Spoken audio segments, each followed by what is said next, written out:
ঐতিহাসিক নির্বাচন হচ্ছে, মানুষ ভোট দিচ্ছে, কোথাও কোনো অসুবিধা নাই এবং মানুষ দীর্ঘ 17 বছর পরে তাদের এই নাগরিক অধিকার ভোগ করতেছে।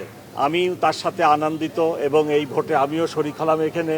তো আশা করি সারাদিন এইভাবেই যাবে এবং সুষ্ঠুভাবে ভোট গণনা হয়ে রেজাল্ট প্রকাশ করা হবে। গুজবের কথা আপনারা বলতেছেন, গুজব শুধু গতকাল না, গত 6 মাস যাবতই গুজব শুনতেছি, ভোট হবে না, এটা সেটা। আজকে আপনারা নিজেরা দেখতেছেন চমৎকার ভোট হচ্ছে।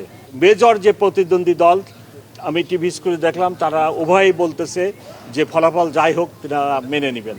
সো আর কোনো সমস্যা হবে না ইনশাল্লাহ। যেহেতু স্বচ্ছ নিরপেক্ষ ভোট হচ্ছে, সো সবাই এটা মেনে নেওয়াই স্বাভাবিক।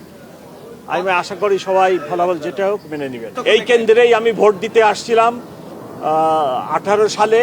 আমার বাসা এখানে ছিল, আপনারা জানেন। আমি 25 বছর মোহাম্মদপুরে বাস করছি, এখন মিন্টু রোডে থাকি। আমি এই কেন্দ্রেই ভোট দিতে আসছিলাম। গেটটা পার হয়ে যখন ভিতরে গেছি, আমাকে শোনাই দেওয়া হলো আপনার ভোট হয়ে গেছে। আমি চলে গেছিলাম।